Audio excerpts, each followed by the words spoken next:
Aloha mai kako, Michael Kialamal Tengan here. Falei Hi. Hope all is going well, one and all. Happy Sunday to you. It is Sunday, 11 o'clock in the morning here in beautiful Maui. I'll show you just real quickly what our view is over here, hanging out in beautiful upcountry Maui. It is gorgeous today. Terrific day. Had a wonderful evening last night with Alicia, the date night, which was long overdue. You know, as parents, it can be a little bit more uh, focused upon children. So it really is important to be able to take that time for ourselves as a couple and be able to just immerse in that. And so we did that last night. Slept in a little bit, though sleeping in for me was 6:30 a.m. So still though, well rested and went through a wonderful morning. Woke up, fed the cat. That's usually one of the first things that I do. Went over and then jumped into my morning ritual. Now, I've mentioned rituals this past week, and I want to go further with this because as we talk about this whole concept of our own intuition, I want to dive deeper into the whole concept of what that looks like in terms of our intuitive talents and also how we can make a practice in terms of being able to streamline our own personal process. Because the better able we are to do that, the more able we are to move from spontaneously experiencing our intuitive talents to be able to, on generally speaking, command access our superpowers in a more easy and reliable way. Now, when we look at that in terms of this whole concept of what our intuition is, right? Our intellect and our intuition tend to come up often as different sides of the spectrum.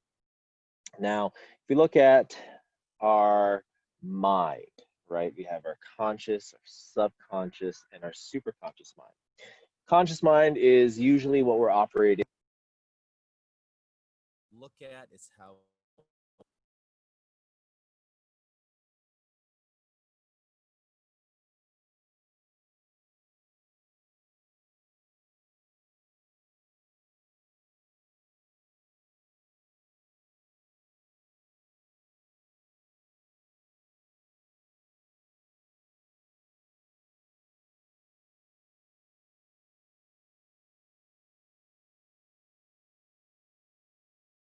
conscious aspect comes into play.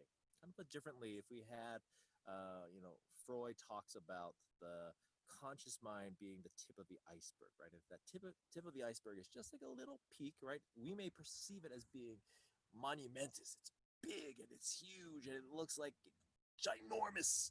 And yet, if we look beneath the surface, then we see that the truth of it is that is just a small fraction, just a fragment of this larger, bigger uh, mass. And this mass in this case is really a matter of our mind. And so, as we look at this from this perspective, kind of shifting our focus by changing our perspective, then our conscious mind really is only about that 10% that we talk about, right? In terms of being able to readily access information.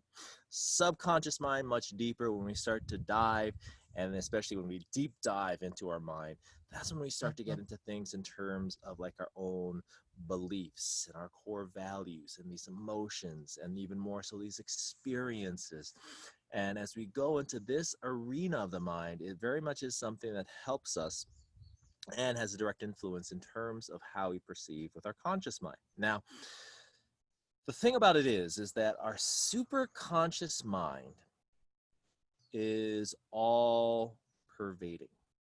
It is something that exists well beyond just that iceberg. It's something that is, it's the water in which the iceberg, you know, exists in. It is the sky upon which we can see from the iceberg itself. It is something that is omnipresent and often is something that we have difficulty sometimes accessing. Now, when we look at our intuition, right, kind of getting much more down to the bones of it, the meat and the bones of it, is that we have our brain. Our brain is a terrific receiver in terms of being able to access, like an antennae, information. Now, that left hemisphere is that more masculine aspect. It's the part that is really good in terms of putting things into boxes, categorizing and subcategorizing, and being able to operate with, a limited amount of information,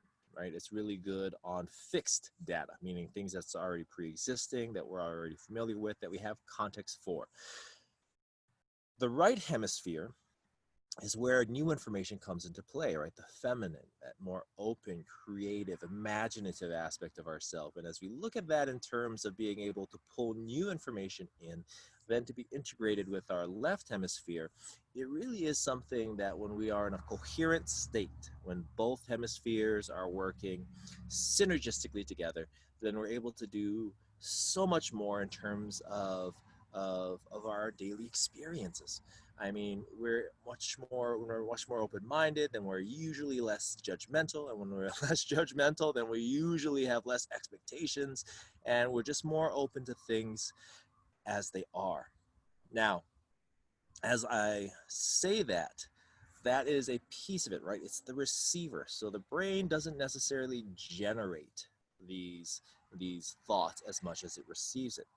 As we're talking about then, the left hemisphere is more of that aspect, which is what will help us in terms of, having these processes, everything brushing our teeth, to driving our car, to writing reports, to so on and so forth. Fixed data, it's something that we're familiar with. It's highly replicable. The more time that we spend there,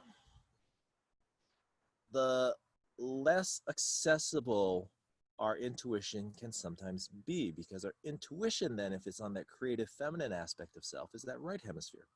And the right hemisphere is much more tied then to our subconscious mind, in that it is, again, deep and emotional. It is open, and it is tied to our feeling self, our emotional self.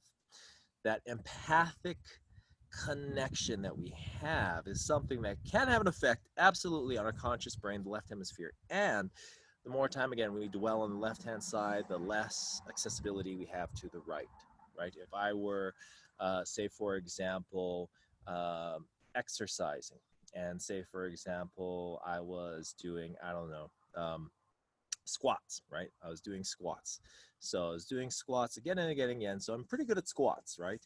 Um, However, perhaps I'm not doing push-ups. And so when it comes down to performing, doing a squat technique, being able to lift heavier weight via squat, compared to doing a push-up, then I'll be more apt and able to do squat, because that's something that I have been working upon again and again and again.